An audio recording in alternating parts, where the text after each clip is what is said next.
जे Tata company द्वारा नियंत्रित charity वितरक कंपनी राज्यर विद्युत उपभोक्ता मानक ठारू प्रायतः 1065 कोटी टंका ओडिशावासी विद्युत उपभोक्ता ठारू लुटी नहीं। जो जो व्यवस्था करिवार कथा, जो ट्रांसफॉर्मर को अपग्रेडेशन करिवा कथा, जो 33 केवी की मीटरिंग करिवा कथा एवं सुरक्षा दृष्टिकोण जो जो व्यवस्था ग्रहण करिवा कथा से व्यवस्था ग्रहण करी नाहंती। आज विधानसभा गृहर शून्यकाल राज्यर एक बड़ ठकई सामना को आसी। से ठकईटी हूँ जे टाटा कंपनी द्वारा नियंत्रित चारिटी वितरक कंपनी राज्यर विद्युत उपभोक्ता मानक ठारू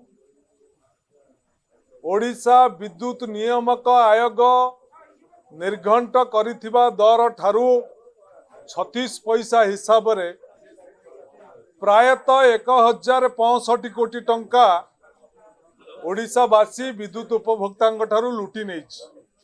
ये कथाटा वार्षिक समीक्षा रिपोर्ट रे प्रकाश पाई एवं भित्तिभूमिर विकास करिवा पई टाटा पावर जो जो व्यवस्था करिवार कथा, जो ट्रांसफॉर्मर को अपग्रेडेशन करिवा कथा, जो 33 केवी की मीटरिंग करिवा कथा एवं सुरक्षा दृष्टिकोण जो जो व्यवस्था ग्रहण करिवा कथा से व्यवस्था ग्रहण करी नाहंती एवं टाटा पावर रा वितरक कंपनी माने जो 1065 कोटी टंका ओडिशार विद्युत उपभोक्ता मानक ठारू ठकी नहीं।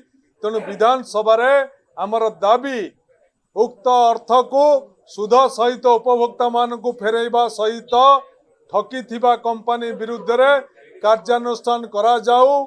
इतरे जदि सरकार नीरव रहिले इथुर बुझा पड़िबो जे सरकार प्रोत्साहन रे, सरकार साहाय्य रे, सरकार प्ररोचना रे टाटा कंपनी उपभोक्ता मानक ठकुअछि।